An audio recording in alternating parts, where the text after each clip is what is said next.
Baik, pada kesempatan kali ini saya akan memaparkan tugas ujian di mata kuliah pengantar ekonomi mikro yang diampu oleh Bapak Supardi SEMM. Perkenalkan, nama saya Murniati Laia dari Prodi Manajemen. Pengertian ekonomi mikro. Ekonomi mikro adalah cabang dari ilmu ekonomi yang mempelajari perilaku konsumen dan perusahaan serta harga-harga pasar dan kuantitas faktor input, barang dan jasa yang diperjualbelikan. Adapun pengertian dari ekonomi mikro ini dari beberapa pendapat ahli. Yang pertama, Mark Ken and William S. Snell menyatakan bahwa ekonomi mikro merupakan kajian terkait individu, rumah tangga, dan perusahaan pengambil keputusan dalam proses ekonomi. Yang kedua, David A. Moss menyatakan bahwa ekonomi mikro adalah sebagai langkah penganalisisan keputusan yang dibuat mengenai pertimbangan akan biaya dan manfaatnya. Yang ketiga, David Ricardo menyatakan bahwa ekonomi mikro adalah suatu kondisi yang mana para pelaku ekonomi sudah mempunyai informasi mengenai selak-beluk sebuah pasar.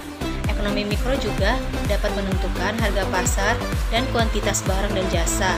Selanjutnya, ekonomi mikro dapat mengaruhi pengambilan keputusan dalam hal penawaran dan permintaan barang dan atau jasa.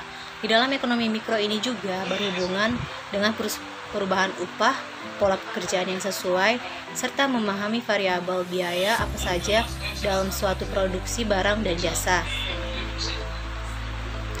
Ruang lingkup ekonomi mikro. Yang pertama, interaksi di pasar barang. Pasar merupakan tempat pertemuan antara permintaan dan penawaran. Pasar juga menjadi tempat di mana penjual dan pembeli dapat melakukan transaksi jual beli. Yang kedua, perilaku penjual dan konsumen. Keduanya memiliki sifat yang rasional, di mana penjual menginginkan keuntungan dan pembeli menginginkan kepuasan optimal dari segi kualitas dan harga produk. Yang ketiga, interaksi di pasar faktor produksi. Dari sisi penjual memiliki produk yang memenuhi kebutuhan manusia, juga membutuhkan faktor produksi dengan cara membelinya. Sementara dari sisi konsumen membutuhkan uang dalam pemenuhan kebutuhannya. Yang keempat, teori nilai guna. Mempelajari bagaimana suatu barang menghasilkan kegunaan atau kepuasan pada konsumen. Yang kelima, teori struktur pasar. Menjelaskan penggolongan pasar berdasarkan pada jumlah perusahaan, karakteristik atau jenis produk, serta kemudahan perusahaan untuk masuk dan keluar dari suatu pasar. Yang keenam, elastis harga.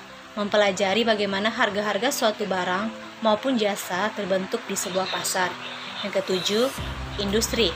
Mempelajari bagaimana arus perputaran barang dan jasa dapat terbentuk.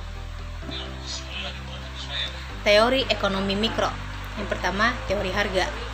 Analisis yang dilakukan terhadap proses pembentukan harga, faktor-faktor yang dapat mempengaruhi perubahan permintaan dan penawaran, hubungan antara harga permintaan, penawaran, bentuk-bentuk pasar, dan konsep permintaan dan penawaran. Teori produksi. Teori produksi juga digunakan sebagai dasar dalam menganalisis tingkat dan biaya yang dibutuhkan dari suatu proses produksi. Analisis yang dilakukan berhubungan dengan biaya produksi barang dan jasa. Yang ketiga, teori distribusi. Teori distribusi dilakukan dengan tujuan menganalisis upah tenaga kerja, keuntungan, serta besarnya bunga yang harus dibayarkan kepada para pemilik modal. Teori distribusi sebagai aktivitas penyaluran produk dari produsen kepada konsumen akhir melalui beberapa industri.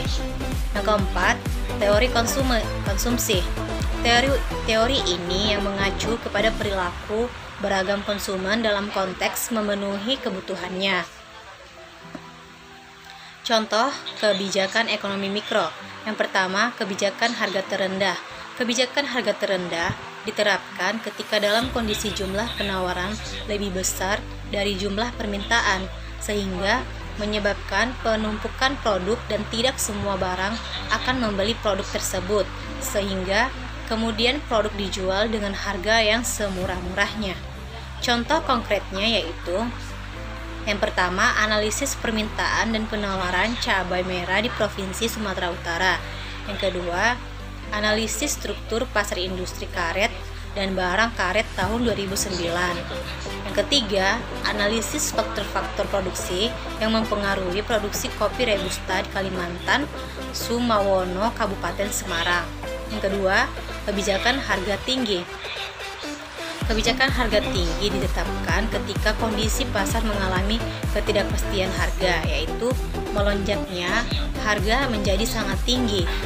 Kebijakan ini kemudian dapat terjadi karena jumlah penawaran yang rendah sehingga jumlah permintaan meninggi. Pada keadaan ini stok barang sangat kurang sehingga para konsumen ingin membeli produk tersebut untuk kemudian diperjualbelikan kembali dengan harga yang tinggi. Contohnya pada harga BBM menjadi langka dan sulit untuk didapatkan.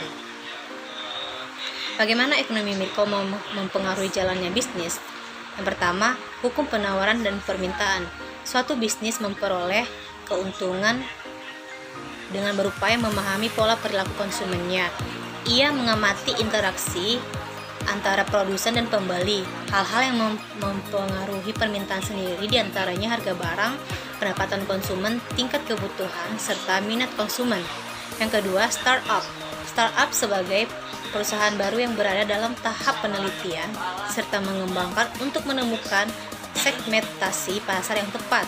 Saat memulai bisnis, riset industri adalah hal yang sangat penting dilakukan.